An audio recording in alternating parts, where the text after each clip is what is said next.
কোকিলের ডাক শুনলে মন ভালো হয়ে যায়, কিন্তু জানেন কি, এই পাখিটা আসলে প্রকৃতির সবচেয়ে নিষ্ঠুর প্রতারকদের একজন।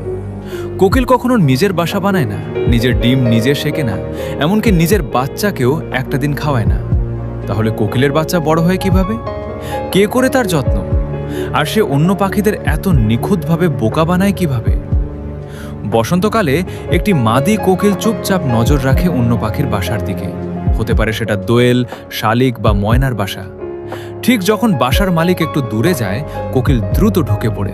মাত্র 10 সেকেন্ড একটা ডিম পেড়ে সে আবার উড়ে চলে যায়।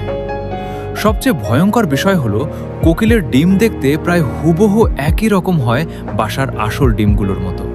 রং, আকার, এমনকি ছোট ছোট ছোপও। এটা কোনো কাকতাল না, এটা লক্ষ লক্ষ বছরের বিবর্তনের ফল। বিজ্ঞানীরা এই কৌশলের নাম দিয়েছেন ব্রুড প্যারাসিটিজম, মানে অন্যের ঘরে পরজীবীর মতো নিজের বংশ বড় করা। আর এখানেই শেষ না।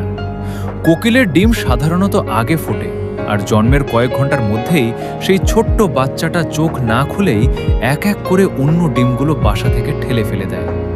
এই নিষ্ঠুর আচরণটা সে শেখে না, এটা তার জন্মগত প্রবৃত্তি। আমরা কোকিলকে ভাবি মিষ্টি গলার পাখি, ভালোবাসার প্রতীক, কিন্তু বাস্তবে সে এক ধরনের বায়োলজিক্যাল অ্যাসাসিন, যার পুরো জীবন কৌশল দাঁড়িয়ে আছে প্রতারণার উপর। আর যে পাখিটা সারাদিন কষ্ট করে খাবার এনে খাওয়ায়, সে কখনো বুঝতেই পারে না যে বাচ্চাটাকে সে নিজের সন্তান ভেবে বড় করছে। সেটা আসলে তার কেউই না।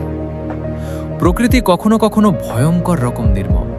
তাই পরের বার কোকিলের ডাক শুনলে মনে রাখবেন, এই মিষ্টি গলার আড়ালে লুকিয়ে আছে প্রকৃতির সবচেয়ে পুরনো আর অন্ধকার রহস্যগুলোর একটি। তো আজকের এই টপিক কেমন লেগেছে তোমাদের? কমেন্টে লিখে জানাও।